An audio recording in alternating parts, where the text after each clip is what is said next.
اعوذ باللہ من الشیطان الرجیم، بسم اللہ الرحمن الرحیم۔ دوستوں ساتھیو السلام علیکم۔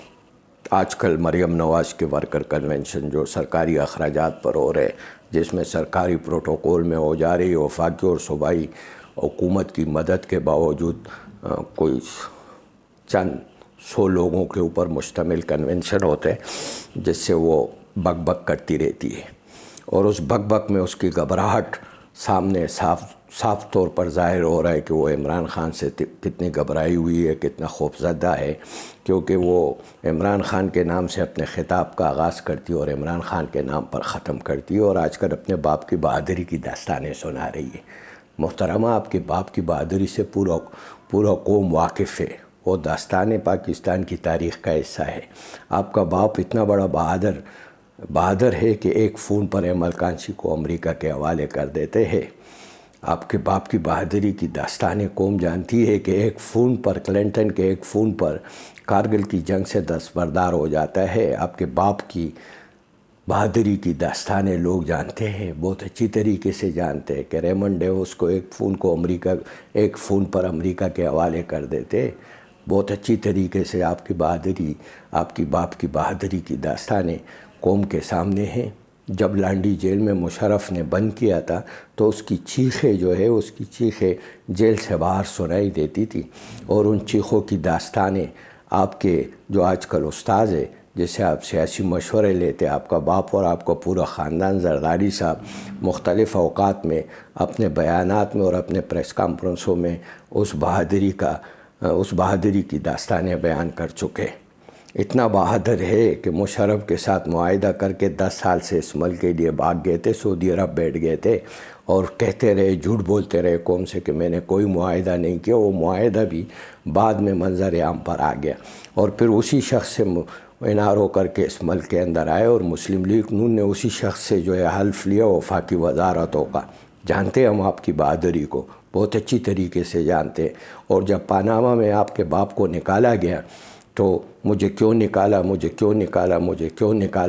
یہ کہہ کے پورے پنجاب میں گھومتے رہے، اور باجوہ کے خلاف نعرے لگاتے رہے، اسی باجوہ کے پیروں میں پڑھ کے معاہدہ کر کے، اسی جنرل فیس کے پیروں میں پڑھ کے، جس کی آپ بڑی مخالفت کرتی ہے، پیروں میں پڑھ کے 10 دن بھی جیل میں نہیں رہے، اور اسپتال میں داخل ہو گئے، اور ایگریمنٹ کر کے اس ملک سے 50 روپے کے سٹامپ پیپر پہ اس ملک سے بھاگ گئے۔ قوم جانتی ہے آپ کے باپ کی بہادری کو، اور ایگریمنٹ کرتے ہوئے اس نعرے کو سرعام دفنا دیا، بیانیہ کو سرعام دفنا دیا، جو ووٹ کو عزت دو کا بیانیہ تھا، اس بیانیہ کو دفناتے ہوئے ایکسٹینشن کے معاہدے پر دستخط کر کے اس ملک سے بھاگے۔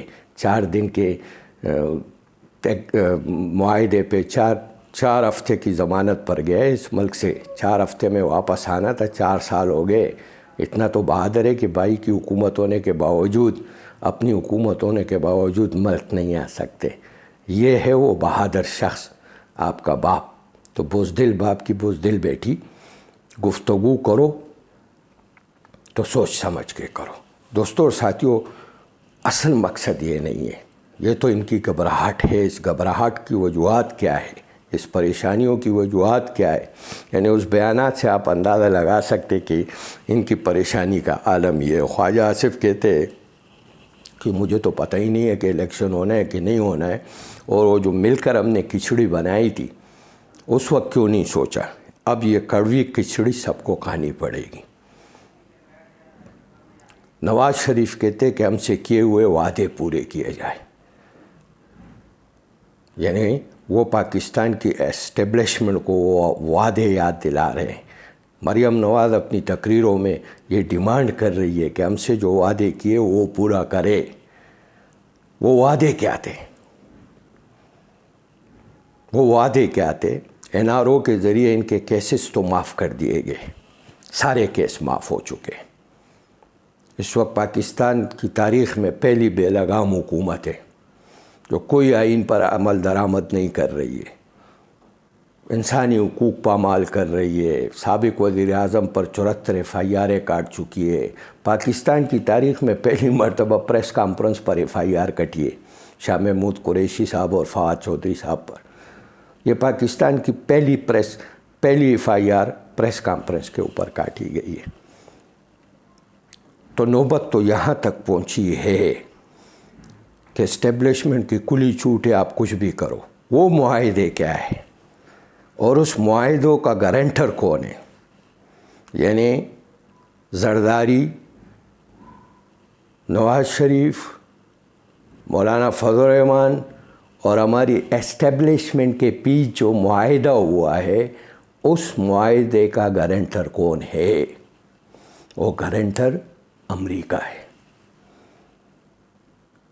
جس سازشی منصوبے کے ذریعے خان صاحب کا حکومت کا خاتمہ کیا گیا تھا، اس سازشی منصوبے میں حکومت کے خاتمے کے بعد عمران خان کو سنبھالنے کی ذمہ داری ہماری اسٹیبلشمنٹ نے لی تھی کہ ہم سنبھالیں گے جی، ہم روکیں گے جی، ہم بند کریں گے جی، ہم قتل کریں گے، قاتلانہ حملہ کریں گے جی۔ یہ وہ معاہدے ہے۔ آپ اندازہ اس بات سے لگائے، اور ان دونوں فریقین کا جو گارنٹر ہے وہ امریکہ ہے۔ اور اب تو بات یہاں تک بھی سامنے آہستہ آہستہ آ رہی ہے کہ اس کے اندر جو ہے CIA شامل تھی امریکہ کی۔ اور یہ کیوں شامل تھی؟ امریکہ کو عمران خان سے کیا تکلیف تھی؟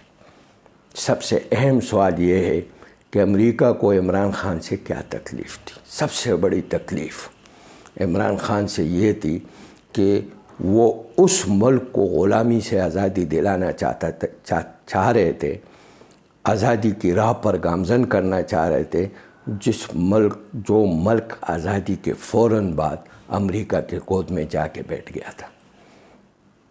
آزادی کے فوراً بعد ہماری اسٹیبلشمنٹ جو امریکہ کی تربیت یافتہ اور برٹش کی تربیت یافتہ اسٹیبلشمنٹ تھی، وہ جا کے امریکہ کی گود میں لیٹ گئی تھی۔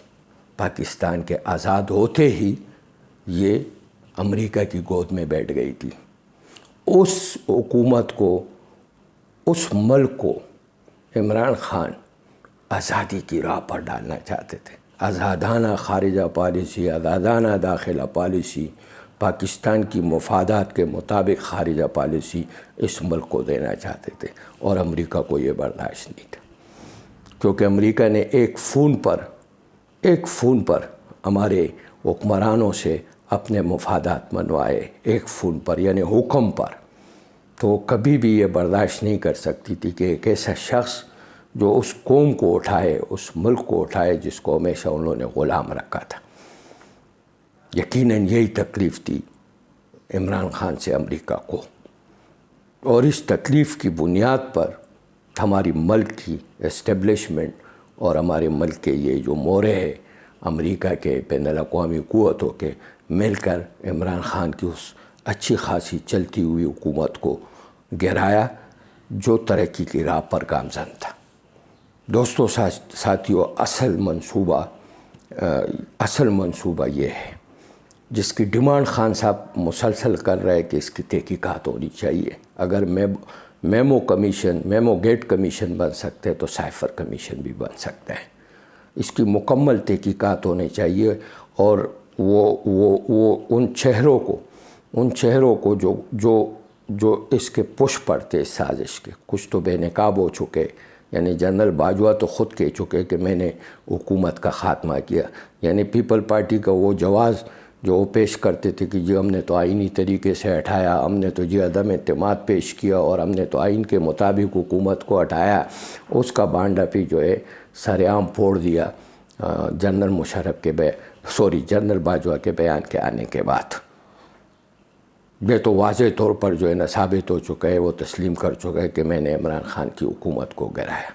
تو اس وجہ سے خان صاحب مسلسل ڈیمانڈ کرتے چلے آ رہے ہیں کہ سائفر پر ایک کمیشن بننا چاہیے، اور ان تمام چہروں کو بے نقاب کر کے جس نے پاکستان کی سلامتی سے کھیلا، پاکستان کی قومی سلامتی سے کھیلا اور پاکستان کو خطروں کی طرف دھکیلا، ان چہروں کو بے نقاب کر کے ان کو قانون کے کٹہرے میں لانا چاہیے۔ جنرل باجوہ اور اس کی ٹیم کو قانون کے کٹہرے میں لانا چاہیے۔